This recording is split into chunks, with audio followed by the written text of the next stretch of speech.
Bismillahirrahmanirrahim. Alhamdulillahilladzi 'allamani bi ulumil ulama'il muwahhidin wal muhaqqiqin wa arsyadani ila tariqim mustaqim. Wassalatu wassalamu ala sayyidil wujud wal arwah nabiyyina Muhammadin sallallahu alaihi wasallam alladzi jaa'a bisyari'ah wa tariqah wal haqiqah wal ma'rifah. Wa ala alihi wa sahbihi ajmain amma ba'du. Subhanaka la ilma lana illa ma 'allamtana innaka antal alimul hakim. La haula wa la quwwata illa billahil aliyyil azim. Malam ini kita melanjutkan pengajian kitab Bidayatul Hidayah dan kitab Ihya Ulumuddin. Pembahasan kitab Bidayatul Hidayah sudah sampai pada halaman 86. Qala musannif rahimakumullah.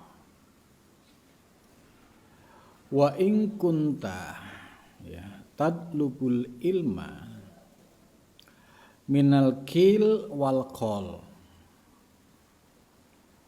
Ini masih terkait dengan peringatan dalam mencari ilmu, ya. Wa in kunta, dan jika kamu berada, tatlubu, kamu mencari al ilma, ilmu, minal qil, dari katanya, wal qol, ya, dan katanya. Jadi minal qil wal qol itu ilmu yang tidak bersanad, ya. Ilmu yang diperoleh, ya, kalau di zaman sekarang itu di medsos, ya, atau ilmu yang diperoleh dari katanya. Jadi sumbernya tidak jelas. Ketika ditanya, ini siapa yang menyampaikan, tidak tahu. Kok dapat ini dari siapa? Tidak tahu. Terus dari mana? Ini di medsos. Gitu. Nah, kalau orang mencari ilmu kok sumbernya qil wal qol, ya, minal qil wal qol, yaitu dari katanya, ya. Wal murai, dan mencari ilmu karena tujuan untuk riya, pamer. Jadi tujuan dia mencari ilmu hanya untuk pamer, berarti hanya untuk mencari perhatian makhluk. Itu namanya riya. Gitu ya. Saya belajar ini supaya orang pada tahu kalau saya ini sekarang sudah menjadi sufi. Nah, ya. Kalau motivasinya belajar tasawuf, pengen dilihat orang, pengen didengar orang, pengen dianggap sufi, nah ini sudah masuk pada kriteria, yaitu murai, orang yang riya. Wal jidal, dan orang yang mencari ilmu hanya untuk adu debat, gitu. Jadi dia ngaji, ya, semangat baca literasi dari berbagai sumber kitab, rajin mutolaah, tapi terselip motivasi supaya kalau debat itu menang, ya, supaya bisa membantah pendapat orang. Nah, kalau ada santri kok terlintas niatan ngaji seperti ini, ya ini juga berbahaya, ya, itu. Maka jika niatnya demikian tadi, yaitu mencari ilmu tidak bersanad atau ilmu yang diperoleh tanpa sumber yang jelas, referensi yang jelas. Kemudian yang kedua, mencari ilmu ada tujuan untuk riak, pamer, kemudian mencari ilmu hanya sekedar untuk gagah-gagahan, untuk adu debat, ya. Maka orang yang punya niat mencari ilmu seperti ini, fama'adzamu musibatuka, maka alangkah besarnya musibahmu, gitu. Jadi orang yang mencari ilmu karena tidak memiliki niat yang tulus, ya, karena untuk mencari ridho Allah, menghilangkan kebodohan, ya, kemudian intisarul ilmi, menyebarkan ilmu, niatnya itu malah tadi macam-macam tadi. Maka orang yang seperti ini sesungguhnya dia sedang mendapatkan musibah yang sangat besar. Yang namanya musibah ya pasti ya akan merugikan dan pasti akan menghantam dirinya. Gitu. Maka akhirnya dampaknya ilmunya nggak bisa diamalkan. Hanya sekedar untuk gagah-gagahan saja.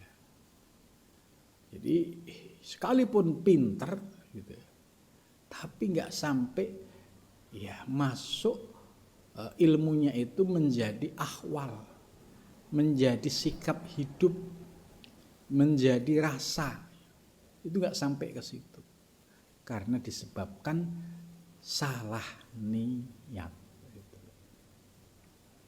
Maka di sini Imam Ghazali mengingatkan para santri hendaklah menata betul niat ketika mencari ilmu.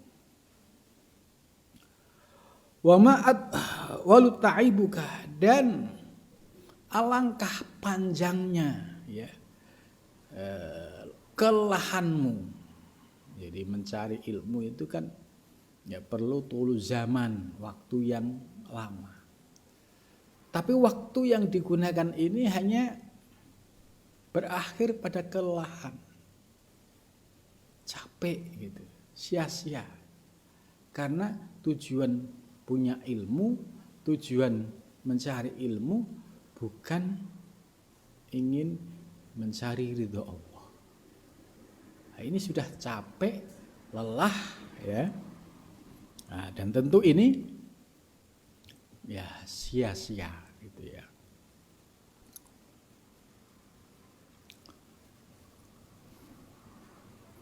Wa ma'adzamu khirmanuka, dan juga ini juga termasuk penghalang yang paling besar. Ya, maksudnya penghalang, ya dia tidak akan sampai pada tempatnya. Orang mencari ilmu itu untuk menghilangkan kebodohan, supaya ilmunya diamalkan, kemudian bisa disebarkan, ya. Karena salah niat tadi, maka ini menjadi hijab, diamalin nggak bisa. Gitu. Jadi dia hanya puas, ilmunya hanya untuk pamer, untuk mujadalah, ya, dan untuk gaya-gayaan, ya, bukan untuk diamalkan. Wa husronika, dan penyesalan. Nah, kalau akhirnya merasakan ternyata sekian tahun mondok, sekian tahun belajar ilmu, karena faktor salah niat, akhirnya pulang mondok, ilmunya tidak bisa dimanfaatkan. Untuk dirinya diamalkan itu susah, apalagi untuk diamalkan kepada orang lain. Maka yang muncul adalah penyesalan. Kenapa dulu waktu mondok kok niatku nggak ditata, nggak diluruskan? Gitu. Kenapa dulu waktu mencari ilmu kok tujuannya macam-macam? Nah, di sini baru terasa penyesalannya. Fa'mal Selanjutnya Imam Ghazali menasihati kita, fa'mal, maka beramallah, ma sesuatu sita yang kamu inginkan, fa innad dunya, maka sesungguhnya dunia, allati tatlubuha, yang kamu mencarinya, bidini, dengan agama, la taslimu, ya, tidak akan menyelamatkan dirimu, la taslimu, ya, kamu tidak akan selamat, ya, laka, bagimu. Jadi Imam Ghazali mengingatkan, ya, orang yang mencari dunia dengan bidin, dengan membawa-bawa agama gitu. Jadi mencari dunia dengan membawa-bawa agama, bidin, ini tidak akan selamat. Apa sih contohnya mencari dunia untuk, ya, dengan agama? Yaitu banyak sekali, ya, contohnya. Dakwah misalnya, orientasi dakwahnya bukan lillah lagi, tapi orientasinya sudah hitung-hitungan matematis, ya, ceramah sekian, ya, honornya sekian, gitu. Jadi sudah ada hitung-hitungan, sekian puluh juta misalnya. Ini kan mencari dunia dengan agama. Jadi agama hanya dijadikan sebagai kedok, ya. Nah, orang yang melakukan tindakan seperti ini dia tidak akan selamat. Ya, artinya dia telah menodai agama, ya, dijadikan sebagai alat untuk memperkaya diri. Nah, terus bagaimana sikap yang benar? Sikap yang benar pada saat kita berjuang berdakwah di jalan Allah, niat utamanya juga harus lillah. Lillah itu karena Allah, bukan karena sesuatu selain Allah, bukan karena materi, bukan karena jabatan, tapi semata-mata karena Allah. Nah, ini yang istimewa. Kalau niatnya lurus karena Allah, misalnya andai suatu saat, ya, mendapatkan rezeki yang tak terduga, itu tidak menodai niat awal yang tulus tadi. Berbeda dengan salah niat. Kalau salah niat itu sebelum berdakwah orientasinya sudah duniawi, hitung-hitungan matematik. Ini berapa kontraknya, ini berapa nilainya. Padahal ini wilayah agama. Maka kalau ada orang yang sampai, ya, mencari dunia dengan agama, ini menurut Imam Ghazali dia tidak akan selamat. Wal akhiratu taslubu minka, dan akhirat, ya, akhirnya, ya, tergade, ya, akhiratnya itu akhirnya tidak bisa diraih. Di sini saya jelaskan, kalau kita niat ngaji ilmu karena Allah, pasti akan dapat, ya, dunia dan akhirat, gitu. Tapi kalau niat kita mencari ilmu, menyebarkan ilmu karena dunia, gitu, orientasinya dunia, maka, ya, yang didapat hanya dunia, akhirat tidak dapat. Nah, orang yang niatnya mencari ilmu, menyebarkan ilmu karena dunia, ya, dia akan rugi dan akhiratnya tidak akan diperoleh. Maka di yaumil hisab nanti, ya, ketika dia bertanya, kemana amal ibadahku? Padahal dulu saya rajin ngajar, gitu, rajin ngaji, rajin berdakwah, tapi kok nggak ada pahala yang sampai di akhirat. Nah, kemudian malaikat akan mengingatkan, kalau amalmu karena Allah pada saat di dunia pasti dibalas oleh Allah. Tapi kalau amalmu karena selain Allah, ya seperti untuk pamer, seperti untuk mujadalah, seperti untuk gaya-gayaan, gitu ya, maka kamu cari balasan kepada orang yang kamu jadikan tujuan beramal tadi. Nah, barulah terjadi penyesalan gitu. Jadi ngaji ilmu yang membahas soal pentingnya menata niat yang benar, ya ini penting. Karena kalau salah niat, pasti dampaknya ya dunia ya tidak dapat, akhirat tidak dapat. Ini kalau salah niat. Tapi kalau niatnya benar karena Allah, insya Allah dunia dapat, akhirat dapat. Nah, di sini Imam Ghazali mengingatkan kita jangan sampai salah niat. Kemudian selanjutnya, faman tolabat dunya, faman maka barang siapa, tolaba yang mencari, siapa, man ad-dunya, dunia, bitini dengan agama.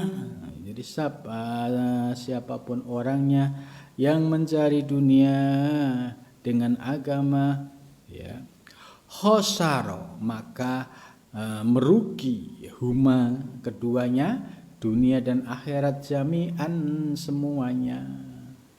Jadi dia mencari dunia dengan agama. Ini memang ya bagi yang belum paham sulit untuk memilahnya. Bagi orang yang sedang terjebak juga merasakan sulit keluar dari ini. Bagaimana sih maksud dari mencari dunia dengan agama? Ya ini terutama para pendakwah, para guru, para kiai yang mengajarkan ilmu agama. Jadi menata niat karena Allah ini harus menjadi pondasi, bukan menjadi tujuan.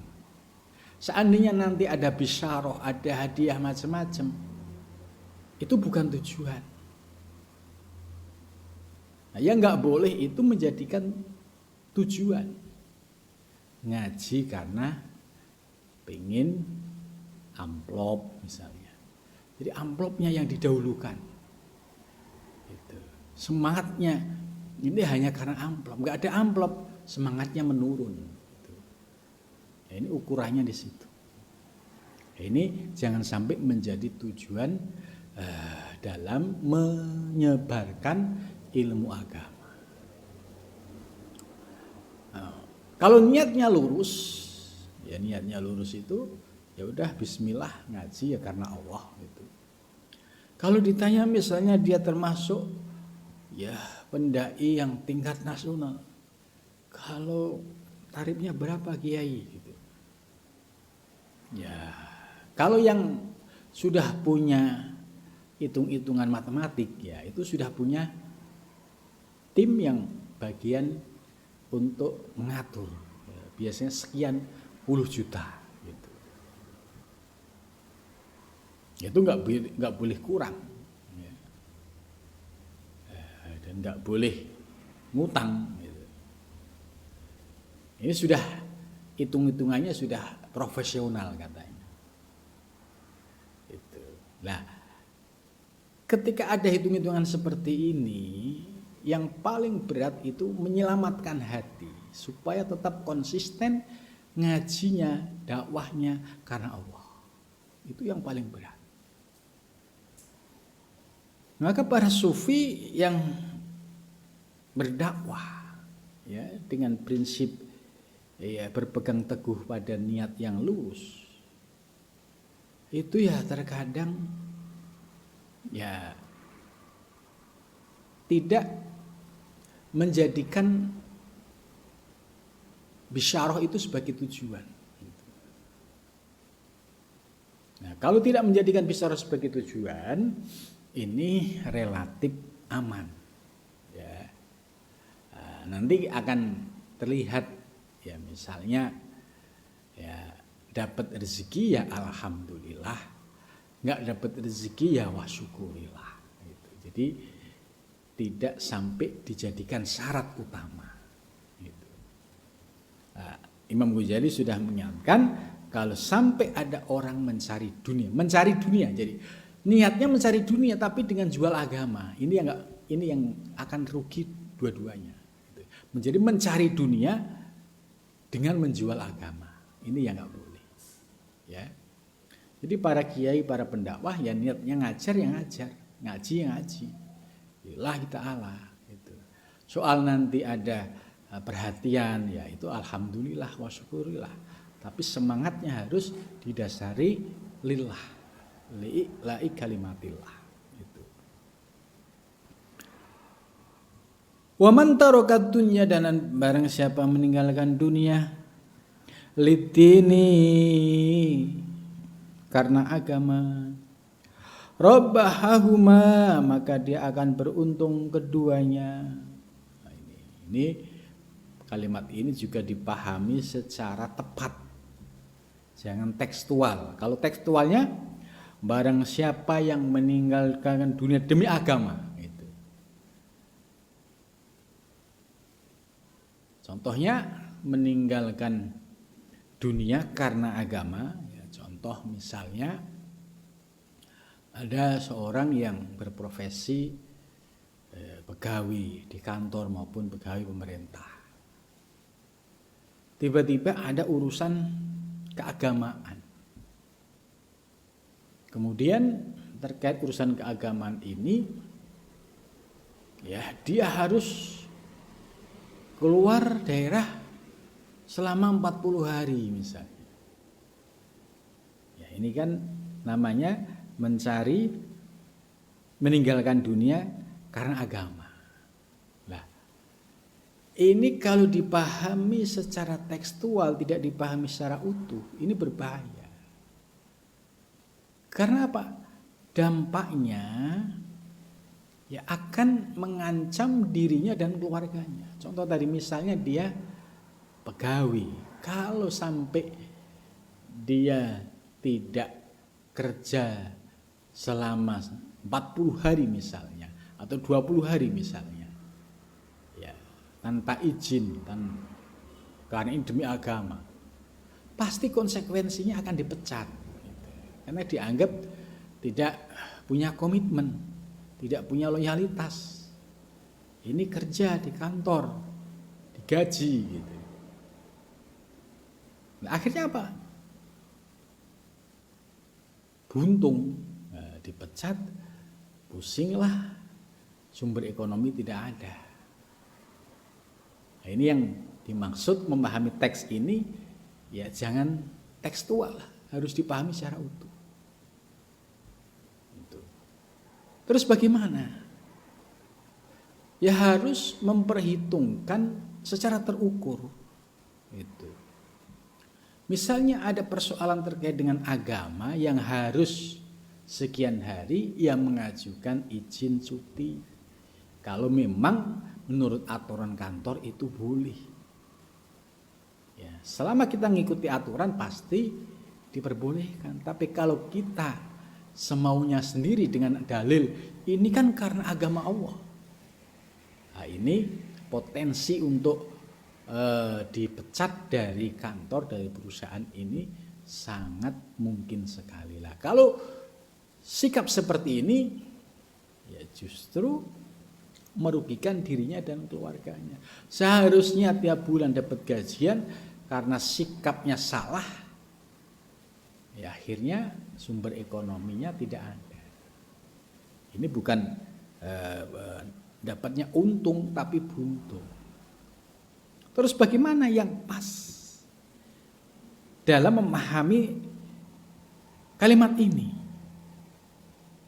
Jadi, wa man tarokat dunya lidin, itu maksudnya ya, kalau posisi orang tersebut itu memiliki keleluasaan dari aspek ekonomi, ya, di aspek ekonomi dia itu sudah punya banyak tabungan, dan seandainya kantornya, nah kalau dia pimpinan kantor, ditinggal beberapa hari ini, sistem ya tetap berjalan karena sudah ada sistem yang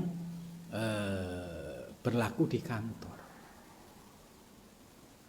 Maka ketika dia meninggalkan kantor dengan persiapan yang terukur dan matang, ya dia akan mendapatkan kantornya tetap jalan, ya tetap beroperasi, ya sumber pemasukan tetap jalan, dan akhiratnya juga bisa diharapkan. Misalnya dia ada satu tugas persoalan agama yang mau tidak mau dia harus hadir. Nah, ini namanya mendapatkan keuntungan dunia dan akhirat. Jadi jangan sekali memahami waman tolabat dunya bidin atau waman tarokat dunya lidin. Kalau ini dipahami secara tidak utuh, ya akhirnya nanti ketika terjadi dampak negatif, misalnya dipecat atau bisnisnya terhenti, kemudian menjadi masalah baru, nah ini jangan nyalain karena dia tidak memperhitungkan secara terukur.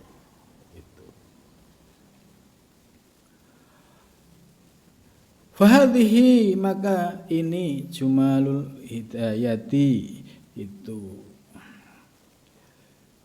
yaitu jumlah dari hidayah ila bidayati thoriqi, kepada permulaan jalan.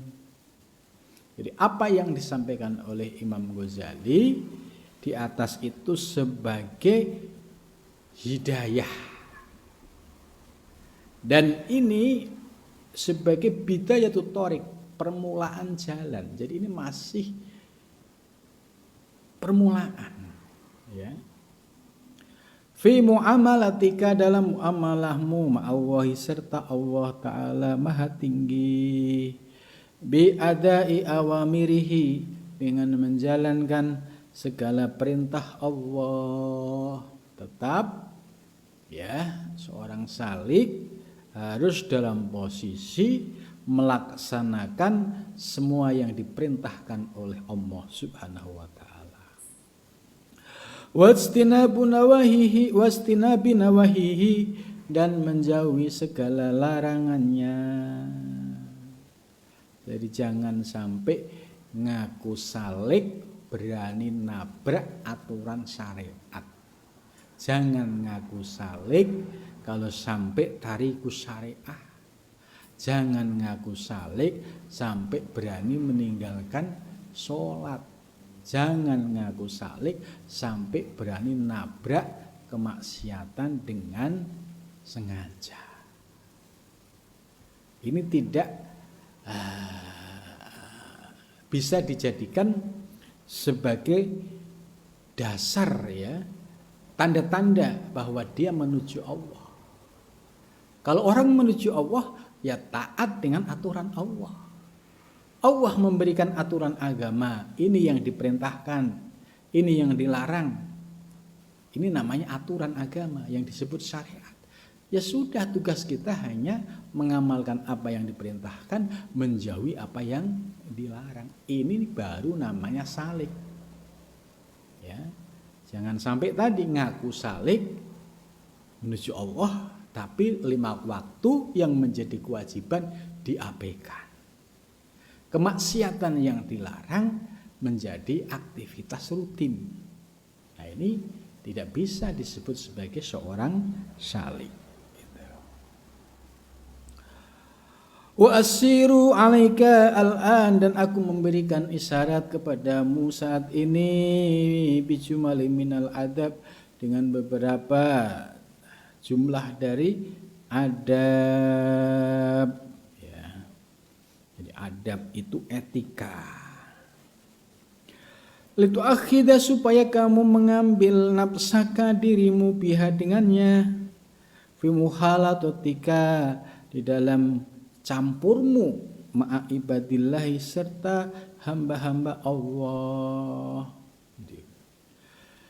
Jadi mu'alif Imam Ghazali juga menyampaikan bahwa berkaitan dengan adab ini penting ya. Apalagi kita masih mukhalatoh itu berkaitan ya, berhubungan dengan masyarakat, itu namanya mukhalatoh. Kita hidup di tingkatan RT, RW ya, atau organisasi, ini namanya mukhalatoh. Ya, ketika mukhalatoh ma'ibadillah, ini sebagai salah satu ciri bahwa orang tersebut itu memiliki ilmu, yaitu dengan menunjukkan adabnya. Adabnya ini penting sekali. Jadi ciri-ciri kalau dia orang berilmu itu adabnya tinggi. Ya. Ini kalau kita hidup di Jawa ya, misalnya kita ketemu orang ya dengan menunduk gitu. Itu hanya dengan menunduk, kalau di masyarakat kita ini sebagai norma sosial dan ini sebagai adab. Ya.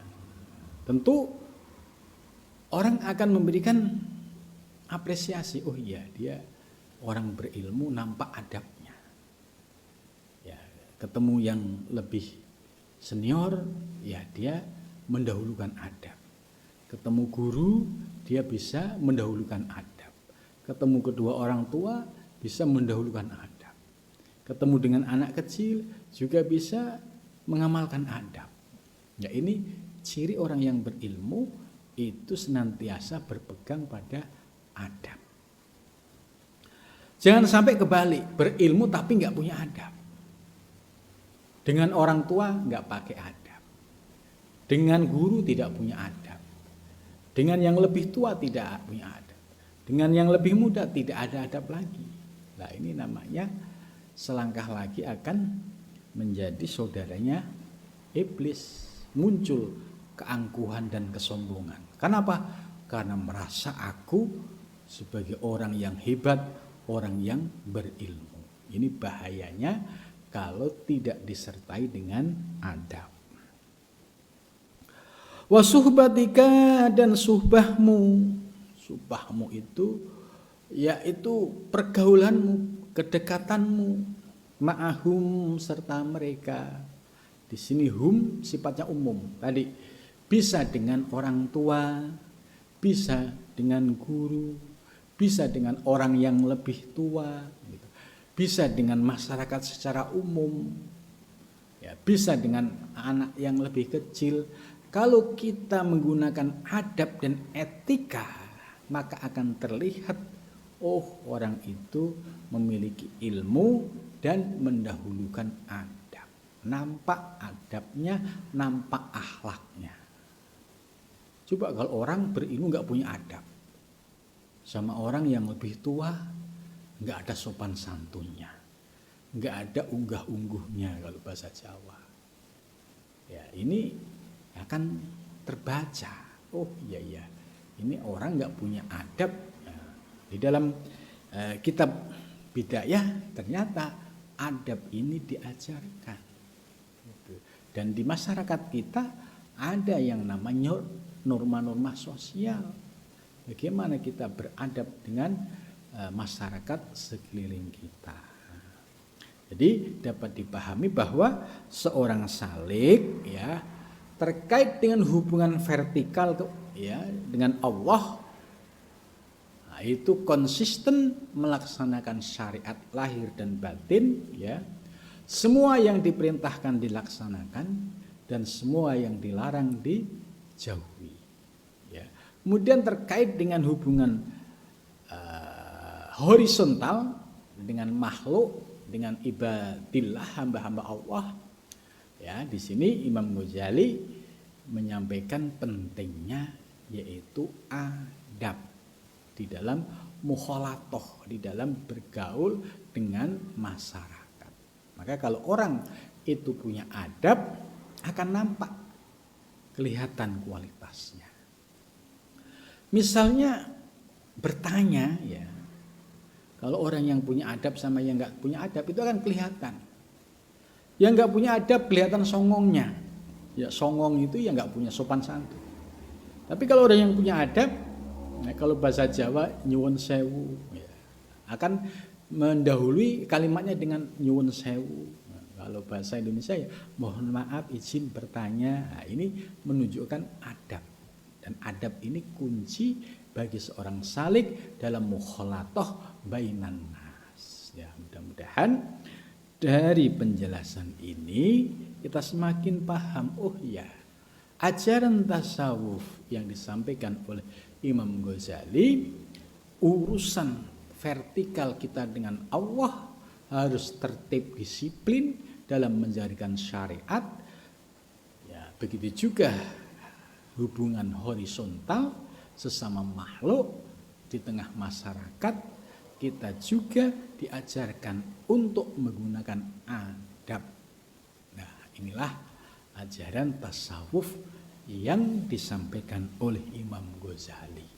Maka kalau ada orang bertasawuf, sesungguhnya ya akhlaknya akan tercermin, adabnya akan muncul. Gitu. Jangan sampai ngaji tasawuf, adabnya enggak ada, akhlaknya enggak ada. Ini na'udzubillah min dzalik. Dah sampai sini dulu. Insyaallah pembahasan berikutnya al-qaulu fi adabis suhbah wal muasyarah mal khaliq azza wa jalla wa ma'al khalqi. Amin ya rabbal alamin. Sampai di sini dulu.